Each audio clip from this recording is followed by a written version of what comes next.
आज की वीडियो में राजीव दीक्षित जी भारत की शिक्षा पद्धति को मैकॉले के शिक्षा पद्धति ने कैसे नष्ट किया वो बताने वाले हैं। वीडियो अच्छा लगे तो लाइक करें, शेयर करें और चैनल को सब्सक्राइब करें। कि भारत की न्याय पद्धति का नाश हो जाएगा तो भारतीय समाज टूट जाएगा, ऐसे ही मैकॉले एक बात और कहता था। मैकॉले की लिखी हुई एक चिट्ठी है मेरे पास, उसकी फोटोकॉपी लंदन में एक लाइब्रेरी है, उसका नाम है इंडिया ऑफिस लाइब्रेरी, वहां से मैंने निकलवाई है। इंडिया ऑफिस लाइब्रेरी में से ऐसे कुछ 50,000 से ज्यादा डॉक्यूमेंट्स मैं निकाल के लाया और वहां के कई लोगों की मदद से हमने वो निकलवाए हैं। तो उनमें एक चिट्ठी है मैकॉले की, वो उसके अपने पिताजी को उसने लिखी है। जब वो यहां ऑफिसर बन के आया है तो मैकॉले क्या लिख रहा है कि भारतीय समाज को अगर बर्बाद करना है तो भारतीय न्याय पद्धति बर्बाद करो। तो वो करने के लिए उसने आईपीसी बना दिया, सीआरपीसी बना दिया, सीपीसी बना दिया और बर्बाद हुई। दूसरी बात वो कहता था कि भारतीय समाज को बर्बाद करना है तो भारतीय शिक्षण पद्धति का नाश करो।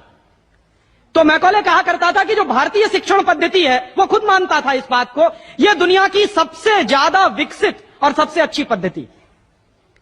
क्या होता था, यहां गुरुकुल चलते थे, गुरुकुलों में विद्यार्थी पढ़ते थे और विद्यार्थी 20 साल तक 25 साल तक ब्रह्मचर्य का पालन करते हुए शिक्षा ग्रहण करते थे, संस्कार मिलते थे और वो संस्कार लेकर समाज में जाते थे। उन्हीं संस्कारों से संस्कृति बनती थी और वही संस्कृति भारतीय संस्कृति कहलाती थी। ऋषि थे, मुनि थे, बड़े बड़े ज्ञानी थे, महात्मा थे, वो गुरुकुलों को चलाया करते थे और सारे के सारे गुरुकुल जो चला करते थे उनमें वेदों का अध्ययन, पुराणों का अध्ययन, उपनिषदों का अध्ययन, जो भारतीय ज्ञान है, जो भारतीय मनीषा है, उन्हीं सबका अध्ययन संस्कृत के माध्यम से कराया जाता था। मैकॉले ने क्या किया कि गुरुकुलों का नाश अगर करना है तो उसने एक कानून बनाया। क्या कानून बनाया? संस्कृत में जितने विद्यालय इस देश में चलते थे, हिंदुस्तान में अंग्रेजों के जमाने में, उन सबको उसने इल्लीगल घोषित किया, गैर कानूनी। और उसने प्रतिबंध लगा दिया कि संस्कृत भाषा के माध्यम से कोई भी गुरुकुल चलेगा उसको अंग्रेजी सरकार मान्यता नहीं देगी। तो मान्यता किसको देगी? अंग्रेजी के माध्यम से जो कॉन्वेंट स्कूल चलेंगे उनको अंग्रेजी सरकार मान्यता देगी।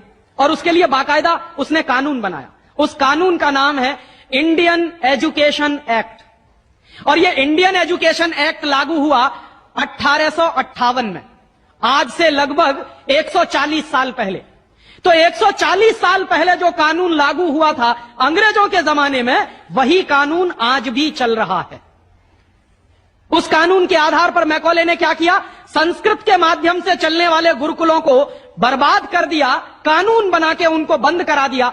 जो उनमें अध्यापक होते थे, गुरु होते थे, उनको मार पीट कर अंग्रेजी सरकार जेल में बंद करती थी। जो विद्यार्थी अध्ययन के लिए जाते थे उनको रोक दिया जाता था, उनका अध्ययन ना होने पाए उसके लिए समस्याएं खड़ी की जाती थी। और दूसरी तरफ कॉन्वेंट स्कूल चालू कर दिए और उसमें अंग्रेजी के माध्यम से शिक्षण देना शुरू किया। एक दिन उसने अपने बाप को चिट्ठी लिखी और इस चिट्ठी में उसने ये लिखा कि मैंने हिंदुस्तान में एक ऐसी शिक्षण पद्धति पैदा कर दी है जिसमें अगर हिंदुस्तानी विद्यार्थी पढ़ेंगे तो पढ़कर निकलने के बाद वो शरीर से हिंदुस्तानी होंगे, दिमाग से सब अंग्रेज हो जाएंगे। वो देख रहे हैं, अभी देख रहे हैं। तो शरीर से हिंदुस्तानी और दिमाग से अंग्रेज। तो मैकॉले दूसरी बात लिख रहा है उस चिट्ठी में कि जब वो शरीर से हिंदुस्तानी और दिमाग से अंग्रेज हो जाएंगे तो अंग्रेजों के हिसाब से सारे काम करेंगे।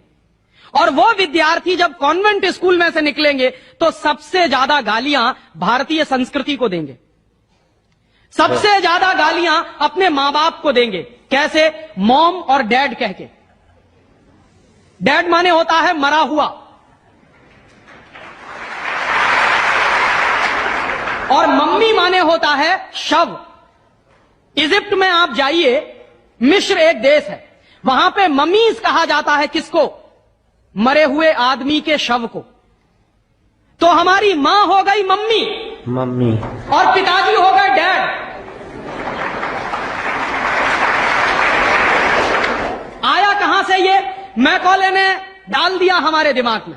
और मैं ये कहता हूं कि मैकॉले तो मर गया, उसका बाप भी मर गया, सब मर गए, भगवान उनकी आत्मा को शांति दे, लेकिन उसकी जो आत्मा है वो हम सब में प्रवेश कर गई है।